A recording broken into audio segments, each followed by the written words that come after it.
Alright, I know it's been a while, but I'm back with a deep dive review of Man in the High Castle, Season 4, Episode 9. This episode really focuses on John and Wilhelm, with everyone else playing more of a supporting role. We have John looking very disturbed throughout the entire episode and having to justify why an American would be better at leading America than a German. This actually has a historical context to it. Now there's a lot to it, but in essence, the Act of Settlement from 1701 settled the line of succession of the kings of England. It settled them onto Protestants only. Prior to that, Roman Catholics or Protestants could become king. So all of the existing monarchs that were in line for the throne got passed over for a Protestant. The Protestant was from the House of Hanover. The House of Hanover were a group of German monarchs. Germans at the time did not accept English common law. Since they didn't accept it, when they started to outlaw things that the American colonists viewed as nature's law, that started to spark a revolution. So in a weird way, the British colonies were being ruled over by a German monarch. This is also one among many reasons why the American founders added the rule that only a natural-born citizen could become president. If you want to know more about this, I've linked to the Act of Settlement in the description below. So John is right when he says that only an American can run the American military because only an American understands the American military. Now this all leads up to the twist that no one saw coming. John killing the Fuhrer with Zyklon B. While John is doing that, Wilhelm is killing the top generals. John and Wilhelm must have convinced the other guards that the Fuhrer was on his deathbed and that someone younger would be better at being in charge.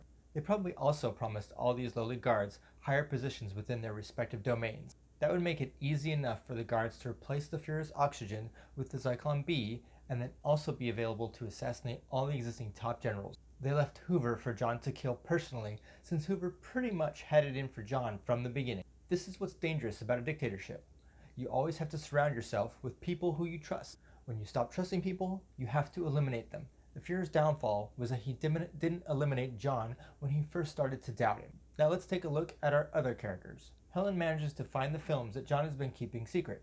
She sees Alt Thomas, herself, and John together, but she can't figure out how and assumes that the tape must be fake, since she has no memory of the event. Juliana tries to reassure her that it's real and that she doesn't really know her husband the way she thinks she does. This culminates in Juliana and Wyatt killing Martha inside their women's clinic and then burning the body. Helen leaves and takes her guards with her. Their priority is Helen anyway. They don't much care that Martha didn't come out. This episode really lets Yukiko shine though. She's done trying to be nice. She even tries to negotiate with the guard to let Childan through, but it ends in failure. As a viewer, I would have been shocked if Childan had made it on that ship anyway. Yeah, they're married and they have that letter from the princess, but he's white and that Japanese soldier isn't letting him on that boat.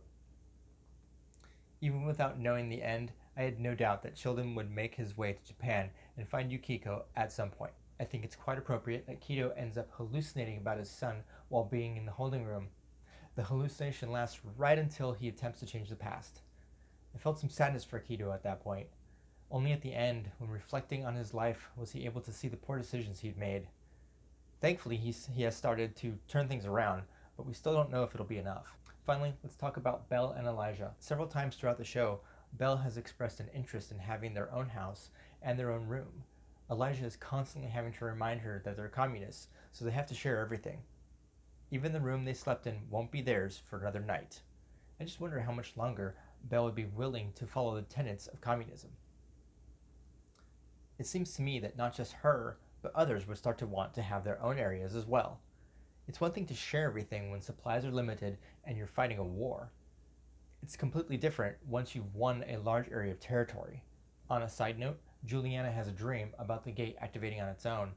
I think this is when she realizes that other people will be coming from other universes. After all, if their universe can discover this gate, why can't others discover it as well? Anyway, that's all I got this time. If you have anything you want to add, put it in comments below. If you think I missed anything, put it down there too. And as always, if you like this video, make sure you hit that like button. If you haven't subscribed yet, be sure to hit the subscribe button too. And make sure you hit that notification bell so you get notified of future videos. And we'll see you in the next one.